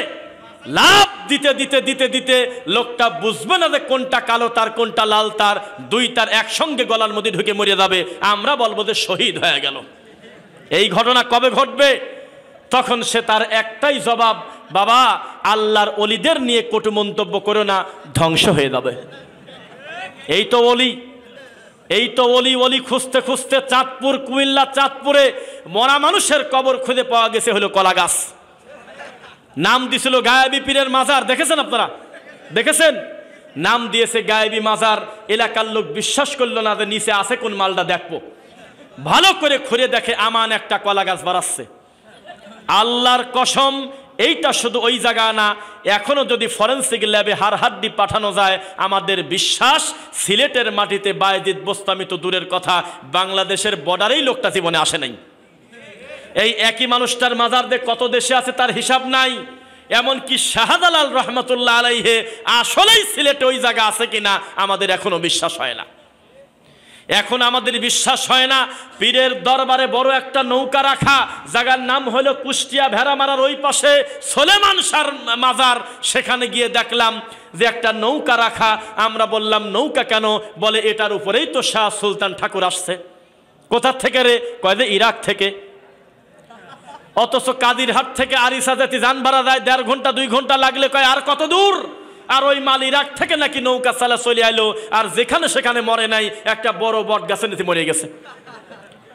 মাজার হবে চলন্ত রাস্তার এক সাইডে যেখানে লোকজন নাই। মাজার হবে হলো আপনার রেল লাইনের কোনায় যেখানে মানুষ যায় না। তাও তো বুঝতাম যে নিরিবিলি শুয়ে শুয়ে গাঁদা খাচ্ছে না কি করতে চাল্লাই জানে। এ আবার কোন ধরনের লজ্জা যেখানে মানুষের সমাগম হয় 3 রাস্তার মোড়ে পজিশন মতো ঠাকুর মরে। অধিকাংশ নাম করা পীর মরেও হলে পজিশন মতো। তাদের মাজার হচ্ছে একেবারে বাজারের সেন্টারে, একেবারে অমুক অমুক বট গাছে, যেখানে লোকজনের সমাগম হয়, যেখানে মন মতো মানুষের যাতায়াত ভালো, ওই জায়গায় একটা ঠাকুরের মাজার বানাইছে। এ কোন ধরনের কথা? শাহজালাল রহমতুল্লাহ আলাইহে মারা গিয়ে থাকে যদি 500 বছর আগে, 700 বছর আগে, আমাদের ইমান এইটা দাবি রাখে, আল্লাহর কসম তিনি মৃত্যুবরণ করার পরে 1 সেকেন্ডের জন্য তিনি উহু শব্দ করার ক্ষমতা তার নাই। যদি শাহজালাল যদি এত হাজার হাজার মুরিদের চিৎকার শুনতে পেত, তো উঠে যদি আল্লাহ তাকে 10 মিনিটের সুযোগ দিত, এটা কোনোদিন সম্ভব না, বলাও ঠিক না। মনে করি উপরে আছে 1, মনে করি ক, এগুলো মনে করছেন আপনারা এক সময়? মনে করি আমরা অঙ্ক করতাম যে জাবেদের হাতে 30 টাকা আছে, মনে করলাম যে 2 হালি কলা আছে। এই স্বপ্নের গরুর মতো যদি আমরা মনে করি, শাহজালালকে যদি বলা হতো 5 মিনিটের জন্য তোমার জানটা ফেরত দিলাম, তুমি একটু উঠে দাঁড়াও, সর্বপ্রথম প্রত্যেকটা ভিখারিকে দূর দূর করে তাড়িয়ে দিত আর বলতো অন্যখানে ভিক্ষি করা আমার মানে লাগে। আমি নিচে শুয়ে আছি, আমি এত বড় ক্ষমতার লোক, আমার কাছে মানুষ ছেলে চায়, মেয়ে চায়, ধন দৌলত চায়, অকপটে বড় বড় শিল্পপতি স্বীকার করে, বাবার দরবারে মানত করার কারণে 3 ভাগের 1 ভাগ সম্পত্তি দান করার কারণে আজকে আমার এত সম্পত্তি আল্লাহ দিয়েছে। শিল্পপতিরা এটা বলে কিনা? এত বড় পাওয়ারফুল বাবার তো মানে লাগার কথা। ওই পীরের মাজারের আশপাশে এত ফকির টকির থাকবে কি কামে? এ আমার ইজ্জতে লাগে, চলে যা। রাত্রিবেলা গোপনে সবাইকে 1 কোটি করে টাকা দেব, 2 তলা বাড়ি করে ভাড়া খা, এদিকে আর আসিস নি, আমার মানে লাগে, যা। সত্যি যদি বাবা কোনো কল্যাণ করতে পারত, কবর থেকে উঠে গাঁদাখোরের পিঠের চামড়া তুলে দিত আর বলতো আমি নিচে আল্লাহর ওলি আর তুই আমার মাজারের উপর গাঁদা খাস, আমার মানে লাগে। এই গাঁদার গন্ধে আমি শাহজালাল, আমার কষ্ট হয়। একটা রুমের ভিতরে যদি দরজা জানলা বন্ধ করে যদি কয়েল জ্বালিয়ে দেওয়া যায়, যদি মশার কয়েল দেওয়া যায়, নাকে অসুবিধা হয়। এমনকি এখন যদি আমার রানিং বক্তব্যে কেউ যদি কয়েল দেয়, আমি এখানে রাখবো না, আমার নাকে টানবে। আর এই শত শত টন গাঁজা কিভাবে উপরে টানতেছে, নিচেওয়ালা কিভাবে সহ্য করে, তার মানে বোঝা গেল নিচেওয়ালা কিছুই ঠিক পায় নাই। ওই কবরের মাজারওয়ালার সামনে যারা ফকির ভিক্ষা করে, প্রত্যেকটা ভিক্ষুক এক একটা সাক্ষী। মাজারে যিনি শুয়ে আছেন তিনি হলো সমুদ্রে ডুবে মরার মতো, চতুর্দিকে হাউকাউ করতেছে, আমাকে বাঁচাও, আমাকে বাঁচাও, আমি নিজেই বিপদে, তোমার কি করব? কে কার কথা শুনবে? শিকল বাবা, ডব বাবা, বদনা বাবা, খেতা বাবা, নারী বাবা, জন্ডিস বাবা, এ কত বাবা তার হিসাব নাই। ওদের আছে দুর্গা, আমাদের বাঙালির আছে দরগা। পার্থক্য শুধু মা বলে ওরা, আমরা বলি বাপ। বিশ্বাস করেন ইন্ডিয়াতে আছে অনেক প্রদেশ, এক এক প্রদেশে এক এক ভগবানের মার্কেট ভালো। কেউ বানরের পূজা করে, কেউ সরস্বতী, কেউ ভগবতী, কেউ গণেশ, কেউ কেউ আবার মনসা দেবীর পূজা করে, কারণ ওই এলাকায় সাপের উপদ্রব বেশি। মনসা দেবীকে যদি খুশি করা যায় তাহলে ওই গ্রামে সাপ আসে না। শিবের লিঙ্গ পূজা করে, দুধ ঢালে, কত ধরনের ভগবান তাদের আছে। আপনি যদি তামিল রাজ্যে গিয়ে জিজ্ঞাসা করেন তোমাদের সবচেয়ে বড় ভগবানকে, ওই নামের সাথে কলকাতার ভগবান মিলবে না। আপনি যদি মালায়ালাম চলে যান, আসামে চলে যান, ওখানকার হিন্দুদের যদি বলেন তোমাদের এলাকায় সবচাইতে বড় জনপ্রিয় বাবা কোনটা, সবচেয়ে বড় ভগবান কোনটা, তখন বলবে গণপতি, কেউ বলবে সরস্বতী, কেউ বলবে রাম, কেউ বলবে বানরের নাম। কত ধরনের ডিসিশন, এখনো পর্যন্ত তারা ডিসিশন নিতে পারে নাই আসলে বড় ভগবান কোনটা। মুসলমানের পরিস্থিতি এমন, যেই পীরের 1000 মুরিদ আছে, এই পীরের দাবি গোটা দেশই মনে হয় আমার বাবারই। অথচ বর্ডার পার হলে মানিকগঞ্জে এই বাবার নামই শোনে নাই হয়তোবা। মানিকগঞ্জে মানুষ মনে করে, নোয়াখালীর লোক মনে হয় আমার বাবার নাম শুনেছে, অথচ তারা শোনে নাই। এক একটা পীরের এক একটা মার্কেট ভালো। আজকে খোলামেলা ল্যাংটা সত্য কথা বলে দেই, প্রত্যেকটা পীর তার মুরিদের কাছে এক একটা সৃষ্টিকর্তা। তারা মাবুদ মনে করে, তারা মনে করে রব। ডাইরেক্ট আমি আমার আল্লাহর কাছে গুনাহ ক্ষমা চাইলে ক্ষমা করবে না, কোনো না কোনো দালাল ধরতে হবে, আর এই দালালের নাম হলো পীর। শোনেন, খবরদার ভয় পাবেন না। এর থেকে বেশি করা বক্তব্য আমি গতকালকে দিয়ে আসলাম। 1 ঘন্টা 11 মিনিট এখনো টন টন করতেছে আমার বক্তব্য পুরাটা দেওয়া। আমার ডান পাশে ছিল পীরের খলিফি, খলিফা বলে আল্লাহ জানে, কে জানি মরার আগে কি দিয়ে যায়, আল্লাহ জানে কি দিয়ে যায়। কি দিয়ে আমি কথা বুঝি না এখনো, কয়দের দিয়ে গেছে রে, কি দিয়ে গেছে রে, শয়তানি দিয়ে গেছে। এই রকম লোক আমার পাশে বসেছিল, বক্তব্য দেওয়ার পরে হাতে সোমা দিয়ে চলে গেল, কোনো গতি থাকলো না তার কথা বলার। আর আমি রফিক বিন সাইদ যদি বসে থাকি, আমার কাছে কোনো দ্বিতীয় বক্তা বা কেউ যদি বক্তব্য দেয়, আব্দুল কাদের জিলানির বাপ বড়ই খায়া আপেল খায়া 18 বছর গোলামি করলো, আমি সিয়ার ধরে উল্টে ফেলা দেবো। আমি থাকবো না সেটা ভিন্ন কথা, তবে আমি থাকলে তাকে প্রতিবাদ করব। প্রথমে বলবো আপনি তওবা পড়েন, এতগুলো মানুষের সামনে বলেন আমি আব্দুল কাদের জিলানী সম্পর্কে এই কটু মন্তব্য করা ঠিক হয়নি। আমি রফিক বিন সাইদ আমি চ্যালেঞ্জ করে বলতেছি, আমার বক্তব্যে কেউ যদি প্রমাণ করতে পারেন আমি বসে আছি। আর দ্বিতীয় বক্তা বেদাতি হওয়ার কারণে হরিণের গল্প বলছে আর আমি নীরবে শুনছি, সেদিন আমাকে বলবেন, ডাইরেক্ট আমি থামিয়ে দিয়ে বলবো তওবা পড়েন। আর এখন মুখ দিয়ে বলেন আমি ভুল বলে ফেলেছি, নবীর প্রতি অপবাদ দেওয়া, হরিণের গল্প আসলে সত্য না, আমি ক্ষমা চাই, বলবই বলবো। আমার সামনে যদি কোনো বাপের বেটা জাল হাদিস বলে বক্তব্য দিয়ে চলে যেতে পারে, আর আমি যদি ভুল না ধরি, সেদিন মনে করবেন যে আমি কচুরি পানা, আমার অজান্তে হতে পারে, আমি জানতো সত্য আমি ভুল বই ধরবো। এই শাহজাদপুর থেকে, এই ডায়াগ্রাম থেকে বক্তা ওয়াজ করতে আসছে কে তা জানি না, তবে বক্তব্য দিতে যেতে যদি বলে ওই নবীর প্রতি দরুদ পড়ি যেই নবীকে সৃষ্টি না করলে আল্লাহ আসমান জমিন কোনো কিছু সৃষ্টি করতেন না, সেই নবীর প্রতি দরুদ বলেন সাল্লাল্লাহু আলাইহি ওয়াসাল্লাম।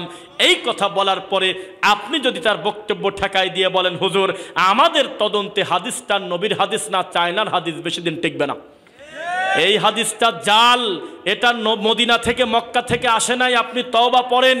এই রকম একটা জবাবদিহির আওতায় যদি তাকে আনতেন, ও যখন বাড়ি চলে যেত তার বন্ধু বান্ধব অন্যান্য বক্তাদের ফোন করে বলতো শাহাদাতপুরের ভিতরে ঢুকিস না, ওরা ভুল ধরে, অন্য জায়গায় যা পারিস করে, এই ডায়াগ্রামে ঢুকিস না, ডাইরেক্ট ভুল ধরে ফেলে। একটা বক্তব্য যদি ঠেকায় দিতেন, ওই বেদাতি এমন সাইজ হতো আমার নবীর প্রতি মিথ্যা কথা বলতো না। এই 2024 সালে এই রংপুরের মাটিতে বেদাতি হুজুর হাজার হাজার মানুষের সামনে তার বক্তব্যের বিল কত টাকা? এই কত টাকা? 73,000 টাকা নিয়েছে 2022 সালে। 24-এ কত নিয়েছে তা মানুষ জানে না। সেই বক্তা বক্তব্য দিচ্ছে আব্দুল কাদের জিলানির একটা খাস মুরিদের বউ মরে গেছে, মরে যেতে পারে, অসুবিধা নাই, আল্লাহর ইচ্ছা, আল্লাহ নিয়ে গেছে। মুরিদ কাঁদতে কাঁদতে এসে বলে আব্বা ইজ্জত সম্মান গেল, আমার বাচ্চারা বিকট কান্নাকাটি, আমার 4টা এতিম বাচ্চা রেখে গেছে আমার স্ত্রী, আমি বলেছি তোমার বাড়িতে এসে দুপুরের খানা খাবো, আব্দুল কাদের জিলানি হবে তোমার মেহমান, আর আমার বউ মরে গেছে, আমার বউ এনে দেন। তখন আব্দুল কাদের জিলানি বলল এত বড় কথা, ঠিক আছে দাঁড়া, কত সময় আগে মরে গেছে? কয় যে মিনিট 15 আগে, বেশি দূর যায় নাই। কয় যে আমি পিছন পিছন দৌড় দেব। আব্দুল কাদের জিলানী জোরে দৌড় দিচ্ছে, এ মালাকুল মউত দাঁড়া। ওরা তো তা বলে না, বলে হলো আজরাইল। হে আজরাইল দাঁড়া। আজরাইল বলতেছে ডিস্টার্ব করিস না, চলে যা। মানে দাদা নাতির দাড়ি টানাটানি চলতেছে। একটা পর্যায়ে কিছুতেই যখন দাঁড়ায় না, তখন বলে এ আজরাইল খাড়া, ওই ব্যাগের ভিতরে কি রে?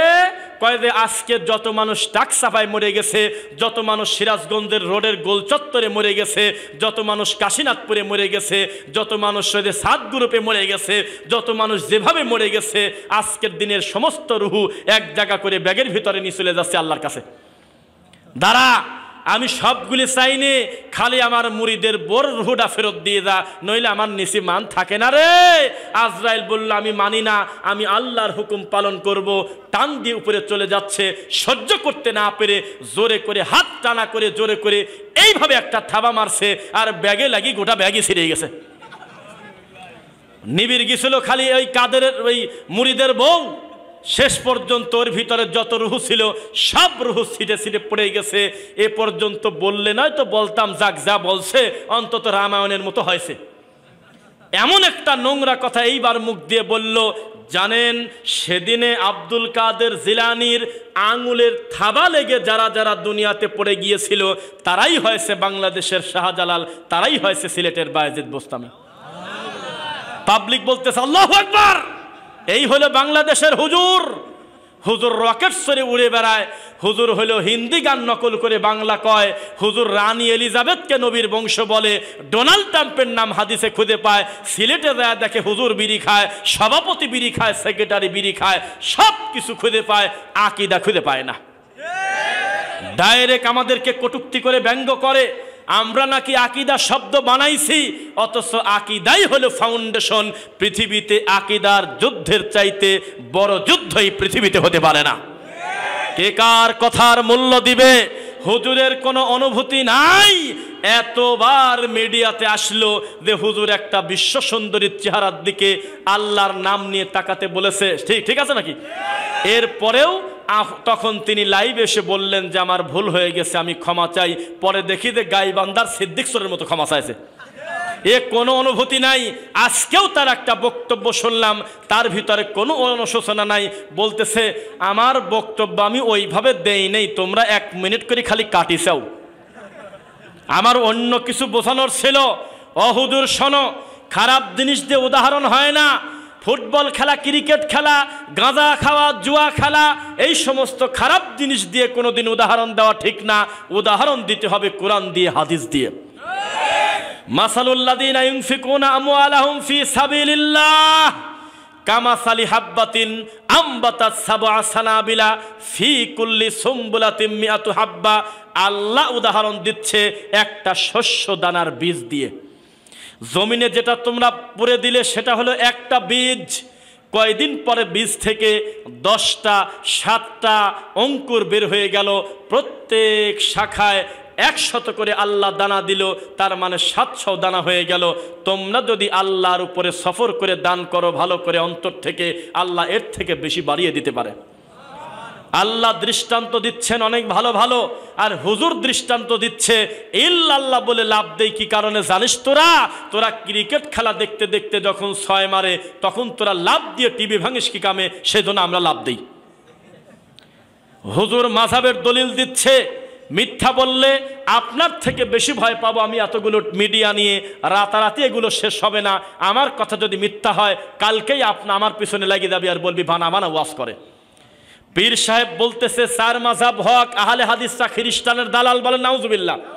কেন?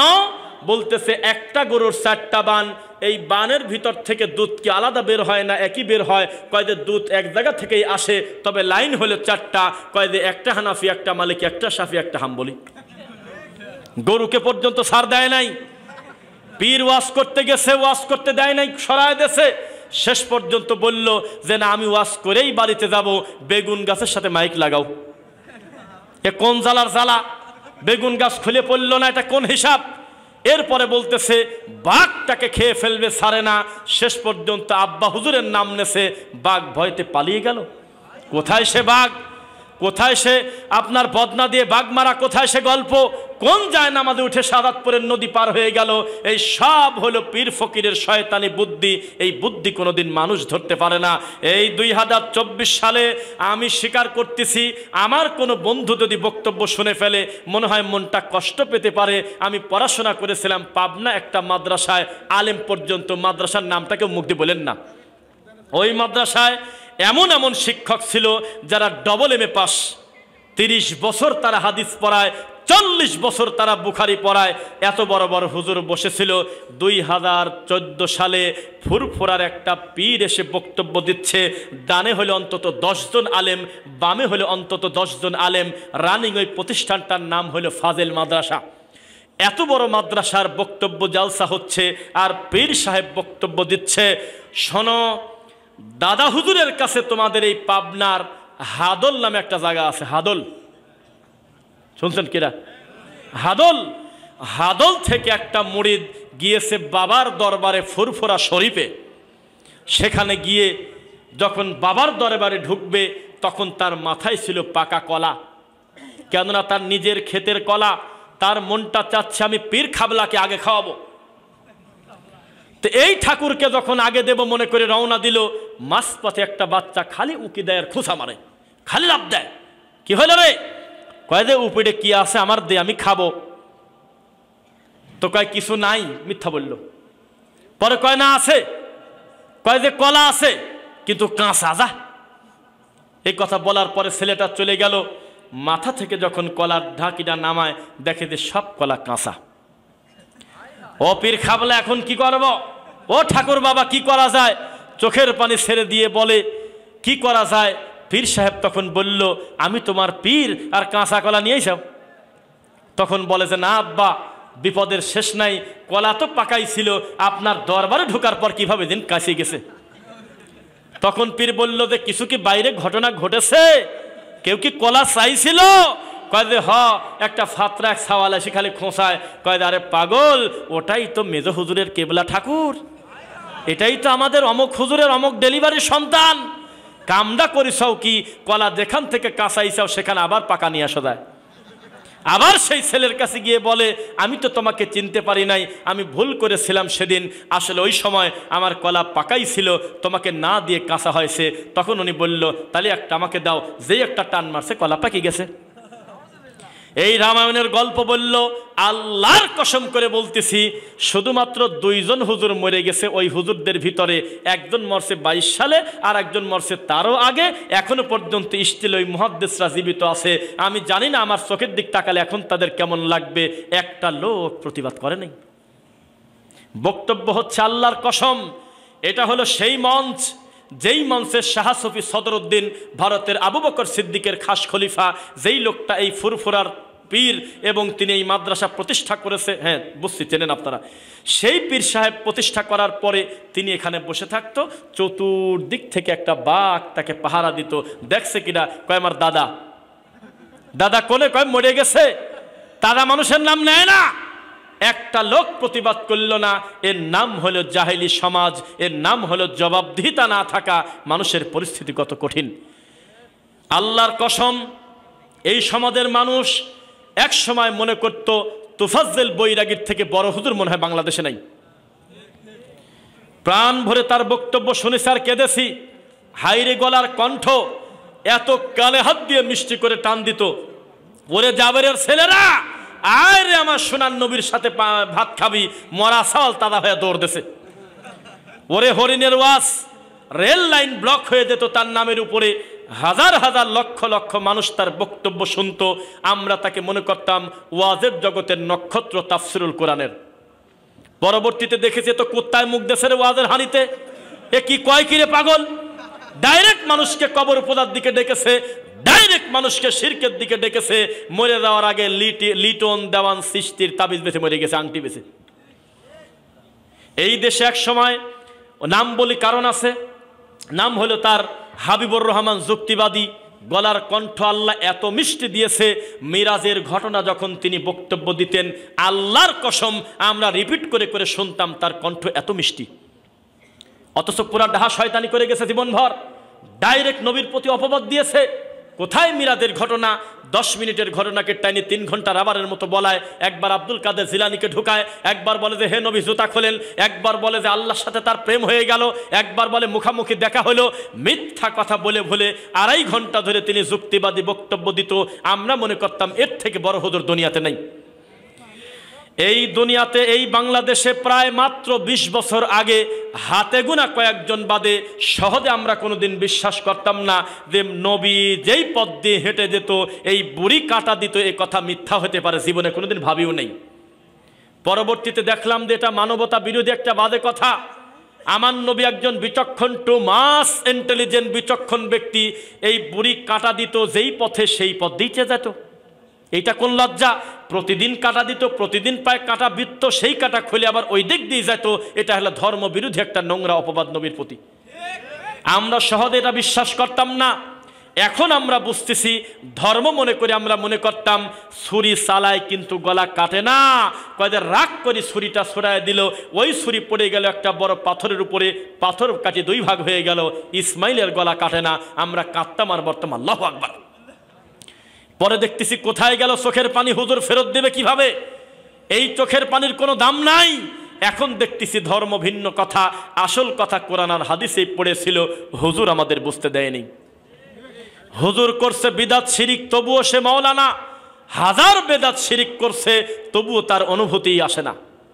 এটাই হলো আমাদের চিত্র।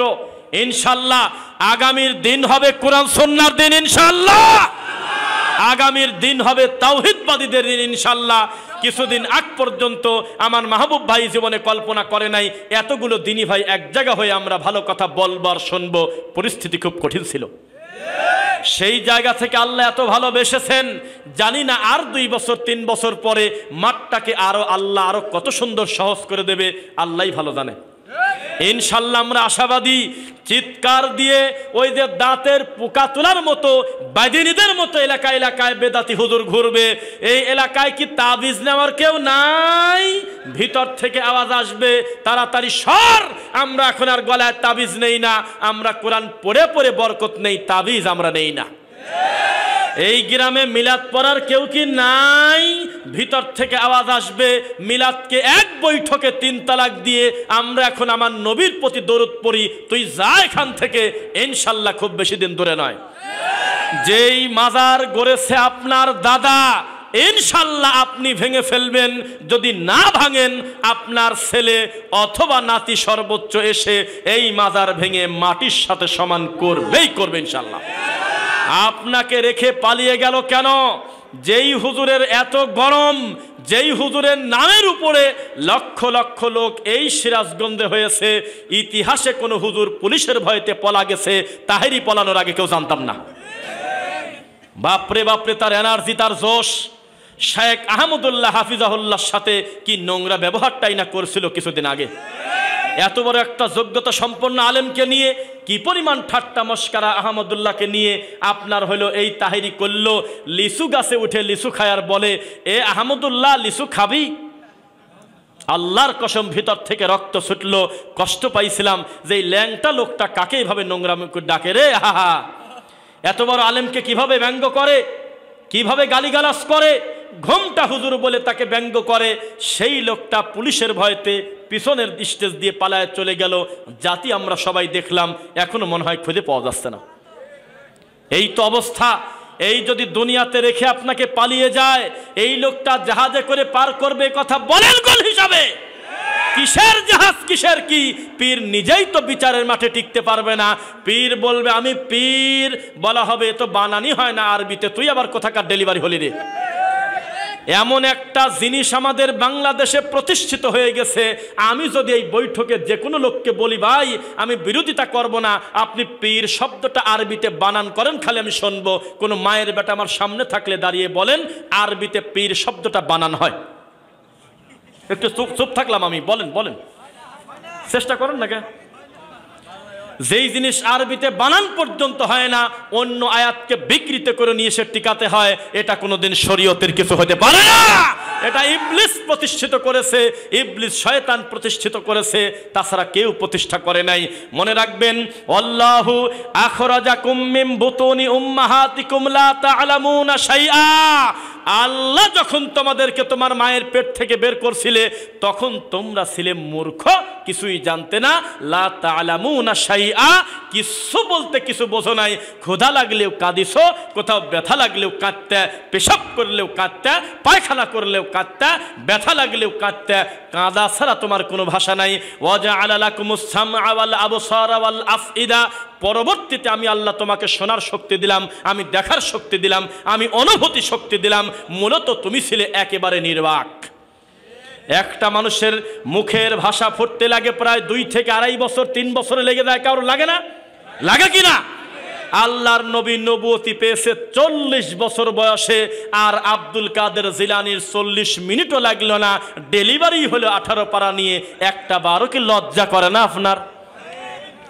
যেই ইমাম আবু হানিফা রাহিমাহুল্লাহ সারাটা জীবন হাদিসের খেদমত করে গিয়েছেন, যেই লোকটা চিৎকার দিয়ে বলেছেন ইদা সাহাল হাদিস ফাহুয়া মাযহাবি, হে আমার অনুসারী বন্ধুরা, ভাইয়েরা, হে আমার সাথীরা, শুনে রাখো, যেখানে তোমরা যে অবস্থায় আমার রাসূলের সহিহ হাদিস পেয়ে যাবে, মনে করবে সেটাই হলো আমার মাযহাব। এই লোকটাকে ভালোবেসে আমরা বললাম যে চুপ করে বসে থাকো, 40 বছর তোমাকে এশার ওযু দিয়ে ফজর পড়তে হবে, ঘুম পাড়তে দেব না। অথচ নবীর কোনো ঘটনা, সাহাবীদের কোনো জীবনীতে এমন কথা ঘটলো না। আমরা তাকে জোর করে বললাম 40 বছর এশার ওযু দিয়ে ফজর পড়েছে, এটা কি তাকে বড় করলাম না ছোট করলাম? একটু আগে সাইদি সাহেবকে এত ভালোবাসলাম, এই মানুষটাকে যখন জেলে নেওয়া হলো, লক্ষ লক্ষ মানুষ তার জন্য কেঁদে দোয়া করছে কিনা? অথচ কিছু জোকার, এই রকেট মৌলবী সম্ভবত প্রথমে বলছিল যে দুবাইয়ের একটা মসজিদে নাকি, রিয়াদের মসজিদে না কোথায়, আবুধাবির মসজিদে, হ্যাঁ রিয়াদের মসজিদে কোনো একটা ইমাম নাকি স্বপ্নে দেখছে আল্লাহর এই বান্দাকে, সাইদিকে চাঁদে দেখা গেছে। এই হুজুর এই কথা জালসা মঞ্চে বসছিল, সেই দিন সবাই আবেগে বলেছিল মূলত এই লোকটার ফটোকপি চাঁদে দেখা গিয়েছে বলা মানে তাকে খাটো করা। তিনি যেদিন মারা যায় সেদিন আল্লাহর ইচ্ছায় ভূমিকম্প হয়েছিল দুনিয়াতে, বাংলাদেশে, অন্য জায়গায় হয়েছে আমরা তা বলতে পারবো না। আমাদের কিছু আবেগী হুজুররা বলল, আরে এটা তো জমিন কাঁপে এমনি এমনি না, এটা কোরআনের পাখির বিদায়ের ঘন্টা। অথচ এই গরু মাথায় নিল না। ওই দিন শুধু সাইদি সাহেব একাই মরে নাই, বহু মালায়নও মরে গেছে। এই